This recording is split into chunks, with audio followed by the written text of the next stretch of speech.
Coach, home games finally tonight. This moment that a lot of people have been waiting for. Talk to us about the environment and the feels for tonight. Yeah, well, I think we're excited to get back here to Bowman. I say this all the time, but it's true. We have the best fans in our league, and just watching games around Florida, probably some of the best fans in Florida, period. Energetic. It was a huge home court burst.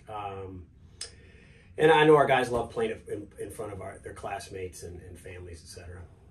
You guys are coming off a really good weekend. We did mention that it seemed like there was a lot of displays of good defense against a nationally ranked team, and then you come out and get the win against Montevallo. You know, heading into tonight and the momentum that's carried with this team, how excited and confident are you with this team? Well, I really, it's a super enjoyable team to coach. We're very competitive minded. I mean, it's a huge part. You can have talent, you can have size and quickness, scoring. You need all these things, but if you're not competitive, if you're not willing to compete every day in practice and get after it, you're just not going to achieve your potential, and it's going to probably be a less than enjoyable experience for everyone involved. This group is really competitive. They are after it.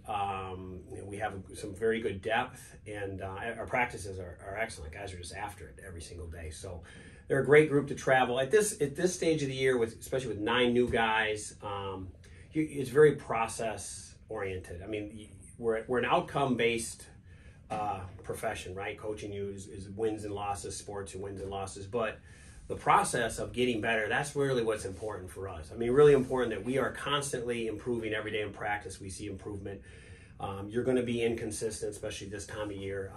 I can tell you that in this weekend, if you watch this play on against Huntsville, you would say, wow, these guys spend all their time on defense and never work on offense. You watch this against Montevallo, you might say the opposite thing. All they work on is their offense, and they never work on defense at times. So it's a mixed bag, and what you're trying to get to is a level of excellence that's consistent, and then you have a chance to be special. So that's what we're working for through that process right now as a group. Coach, you mentioned challenges, and coming into tonight against Johnson, you got the Suns who have gotten a couple of 80-plus points game most recently, the 81-point performance they had against Lynn. What's going to be some of the pieces that you've been telling the players are just to watch out for from tonight? Well, I think first is us. We got to make sure we take care of the ball. Execution. Our execution versus Huntsville was very poor. And it hurt us. I mean, we had a chance to watch that on video, and I think that's a big part on the offensive side. Is just this team is very selfless. They move the ball, they share the ball, they care about each other. But we got to make sure that we focus on little things on that side of the ball. And then defensively, we need to be better in the gaps. We need to be more physical without fouling off the ball. And, we got to keep, block out, keep them off the glass. This is a real scrappy team. They found a way to score against some very good opponents, and we got to make sure we take another jump, another step in this process of getting better on both sides of the ball.